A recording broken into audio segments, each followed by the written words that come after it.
Halo Sobat Pintar, welcome to Meranggi Channel. Dalam kesempatan kali ini, Mimin akan membahas tentang video pembelajaran tematik kelas 5 sekolah dasar, yaitu tema 2, udara bersih bagi kesehatan, subtema 2, pentingnya udara bersih bagi pernapasan, pembelajaran 3. Bagi kalian yang baru bergabung di Meranggi Channel, jangan lupa tekan tombol subscribe dan aktifkan lonceng notifikasinya, supaya kalian tidak ketinggalan dengan video selanjutnya. Bagi kalian yang sudah subscribe, Mimin ucapkan terima kasih. Mari kita langsung saja ke video pembelajarannya.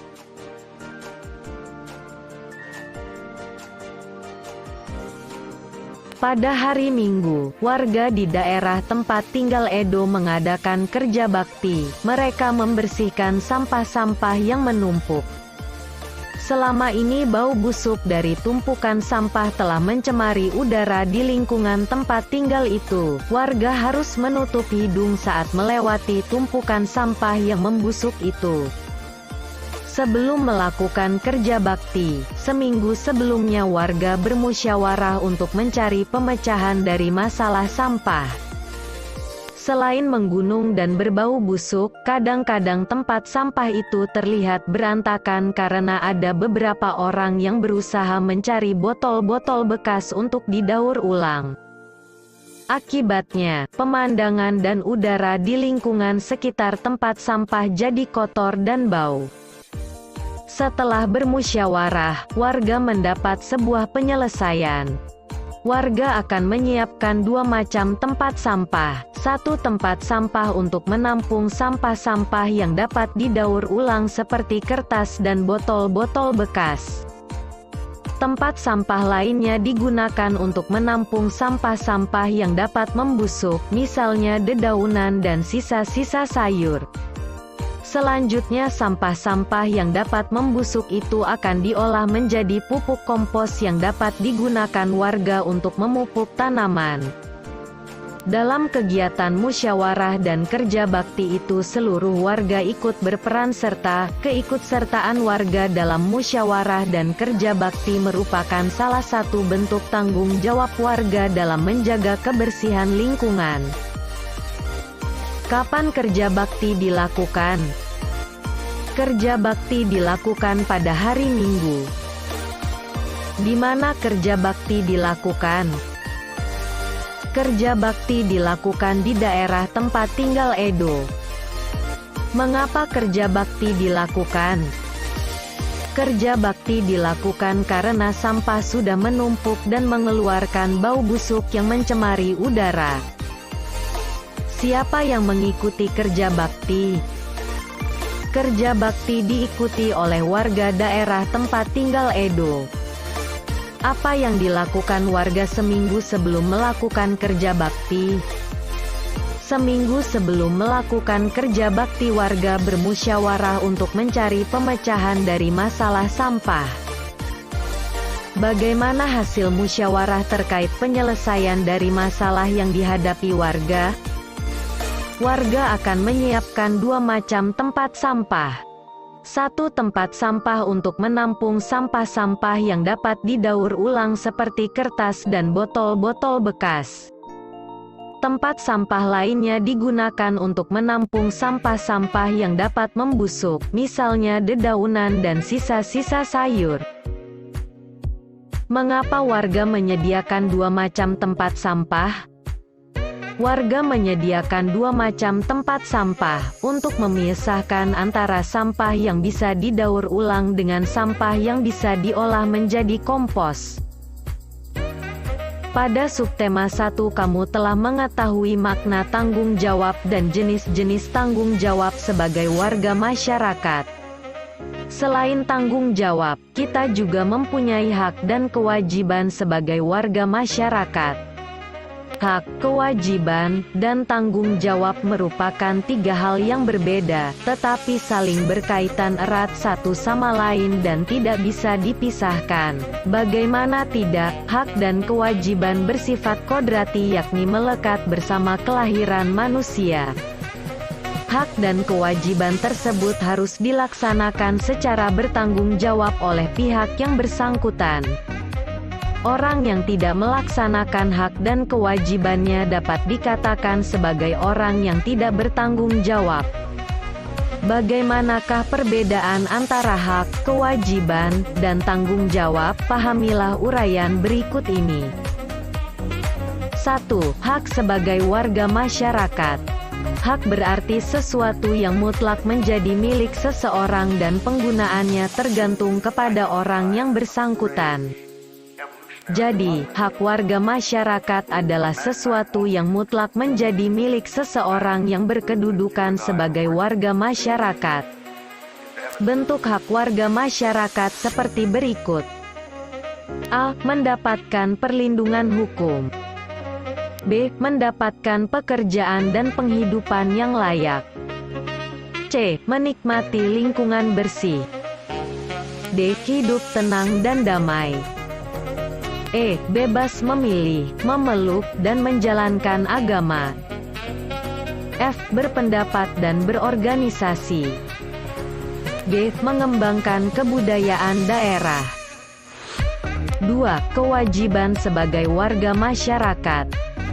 Kewajiban berarti sesuatu yang harus dilakukan dengan penuh rasa tanggung jawab. Jadi, kewajiban warga masyarakat adalah sesuatu yang harus dilakukan seseorang sebagai warga masyarakat dengan penuh rasa tanggung jawab.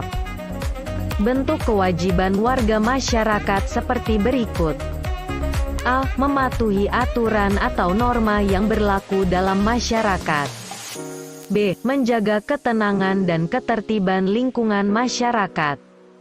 C. Mengikuti kegiatan yang ada di lingkungan RT, RW, atau desa setempat, misalnya kegiatan kerja bakti, gotong royong, dan musyawarah warga masyarakat setempat.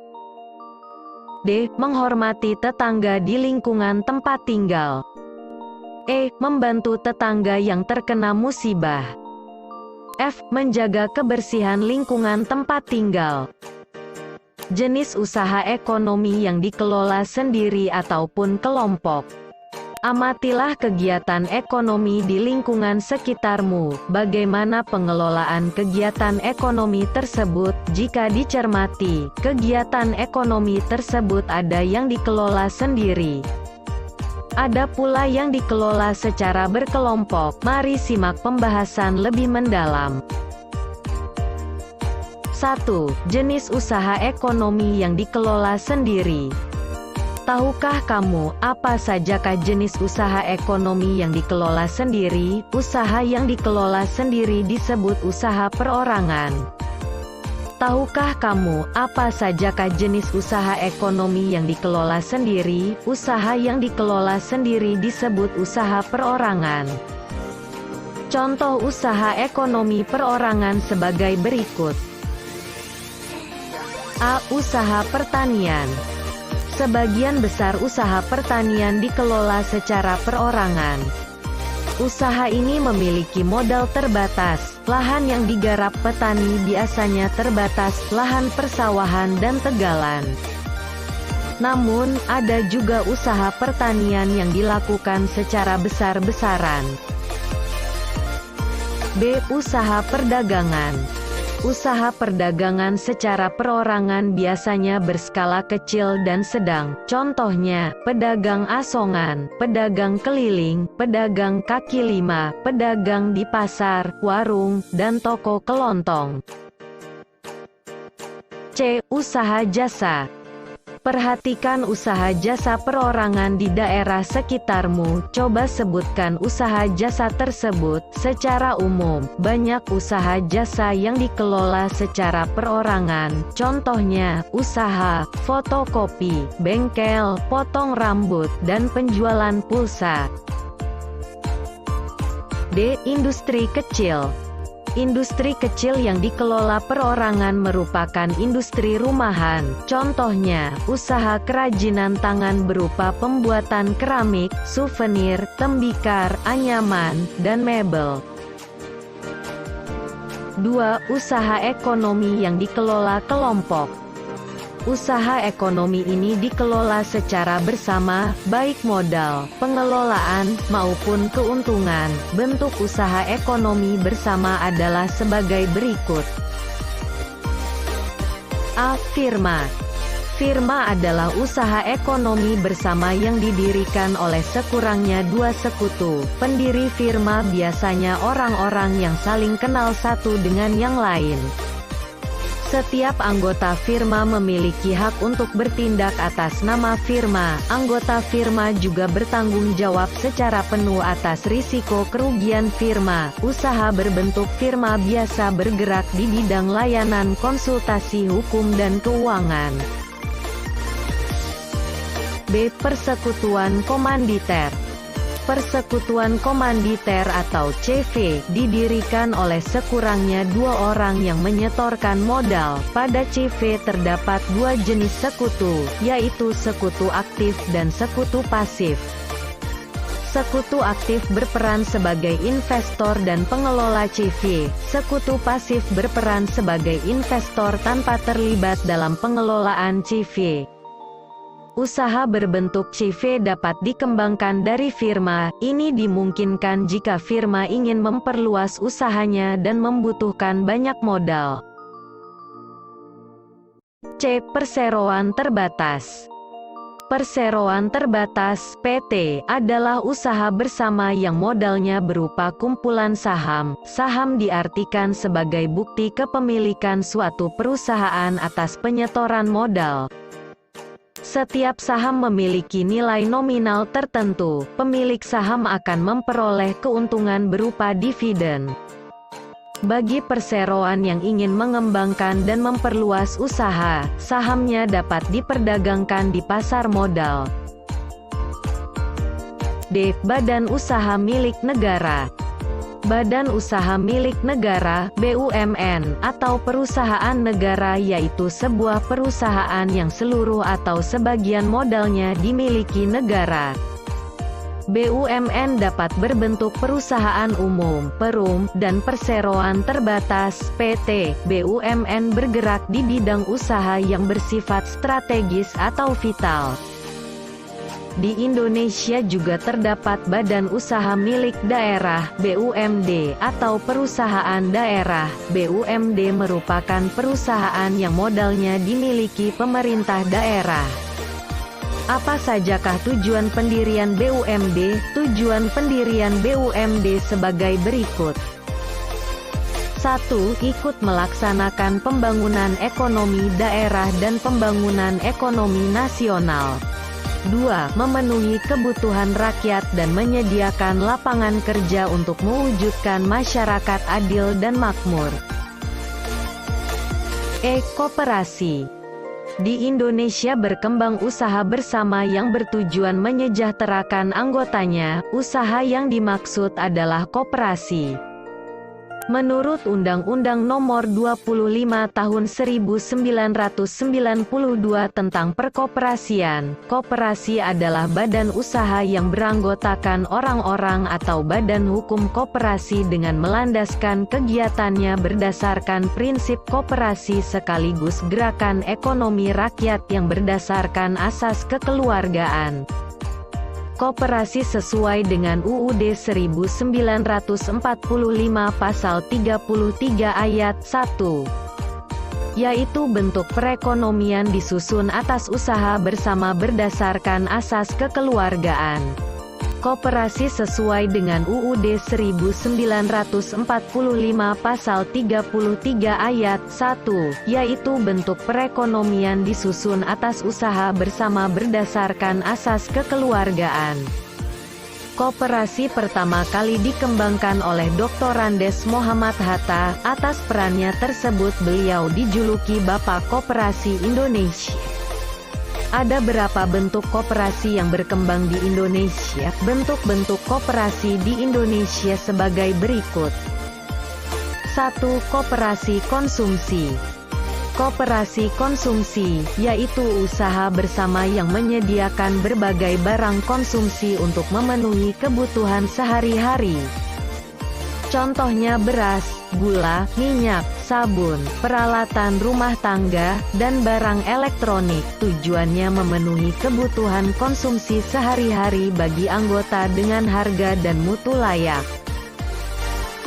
2. Koperasi simpan pinjam.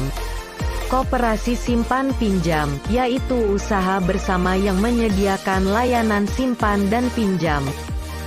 Koperasi jenis ini menerima simpanan dari anggota. Selanjutnya, uang yang telah terkumpul dipinjamkan kepada anggota.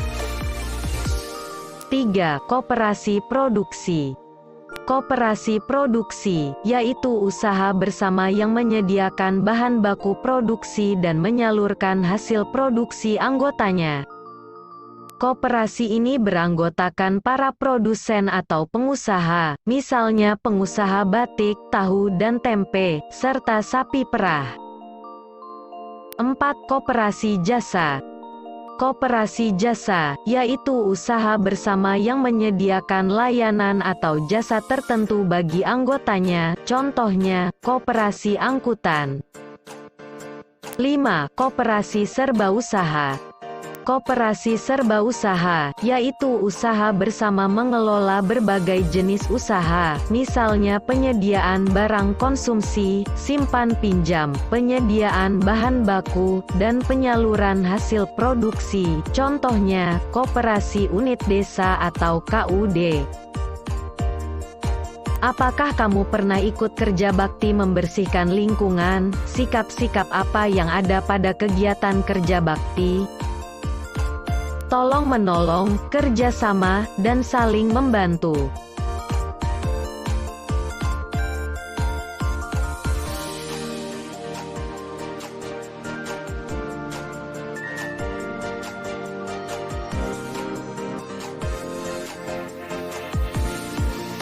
Oke sobat pintar, itu tadi video pembelajaran tematik kelas 5 sekolah dasar, yaitu tema 2 subtema 2 pembelajaran 3. Jangan lupa subscribe, like and comment, dan bagikan ke media sosial kalian, supaya teman-teman kalian tahu apa yang kalian tahu. Mari kita berbagi ilmu pengetahuan dan hal-hal seru lainnya untuk menambah wawasan kita semua.